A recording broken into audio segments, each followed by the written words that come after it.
అధికార కాంగ్రెస్ పార్టీలో పదవులపై కసరత్తు జరుగుతోంది. పార్టీ పదవులు భర్తీ కాగానే నామినేటెడ్ పోస్టులపైనే హైకమాండ్ ఫోకస్ పెడుతుందని పార్టీలో ప్రచారం ఊపందుకుంది.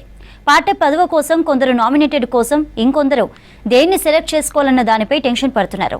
అంతలోపు పీసీసీ కూర్పు లిస్టు వచ్చేలా ఉందనే కన్ఫ్యూజన్ నేతల్లో నెలకొంది.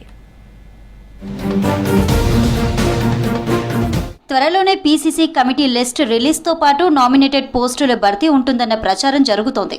రెండింటిలో ఏ పదవికి ఓకే చెప్పాలన్న సందిగ్ధంలో కొందరు కాంగ్రెస్ నేతలున్నట్లు తెలుస్తోంది. 10 ఏళ్లుగా ప్రతిపక్ష పాత్రకే పరిమితమైన కాంగ్రెస్ నేతలు అధికారంలోకి వచ్చాక కీలక పదవులపై ఆశలు పెట్టుకున్నారు. పీసీసీ కమిటీలో ఉండాలా, నామినేటెడ్ పోస్ట్ కోసం ఆగాలా అన్న ఉత్కంఠ నేతల్లో కనిపిస్తోంది. పీసీసీ కమిటీ లిస్టులో తమ పేరు రాకపోతే నామినేటెడ్లో అయినా చోటు దక్కుతుందా లేదా అన్న టెన్షన్లో ఉన్నారు కొందరు నేతలు.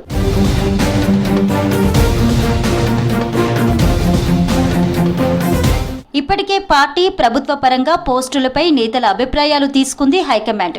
ఇటీవలే ఆశావాహులతో AICC in charge Meenakshi Natarajan, PCC chief Mahesh Kumar గౌడ్లు గాంధీభవన్ కి పిలిపించి మరీ మాట్లాడారు. ఎవరు ఏ పోస్ట్ ఆశిస్తున్నారన్న దానిపై ఒపీనియన్ తీసుకున్నారు. 2017 నుంచి పార్టీలో ఉన్నవారికే పదవులని స్టేట్మెంట్ ఇచ్చారు కొత్త ఇన్ఛార్జి. గత 3 రోజులుగా పీసీసీ చీఫ్ మహేష్ కుమార్ ఢిల్లీలోనే ఉన్నారు. పార్టీ పదవులు భర్తీ కాగానే నామినేటెడ్ పదవులు నియమిస్తారని ప్రచారం జరుగుతోంది.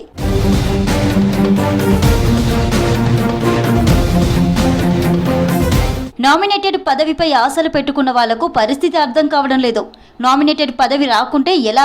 ఈలోపు పార్టీ పదవులు కూడా భర్తీ అయితే పరిస్థితి ఏంటని టెన్షన్ పడుతున్నారు. కార్పొరేషన్ చైర్మన్ పదవులు ఉన్నవారికి పార్టీ పదవుల్లో చోటు ఉండదన్న డిస్కషన్ నడుస్తోంది.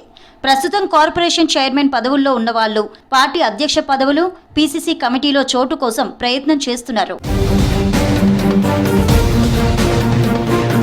పార్టీ నామినేటెడ్ పదవులు రెండూ రాకపోతే మళ్లీ ఎంతకాలం వెయిట్ చేయాల్సి వస్తుందోనని ఆందోళన చెందుతున్నారు కొందరు కాంగ్రెస్ నేతలు.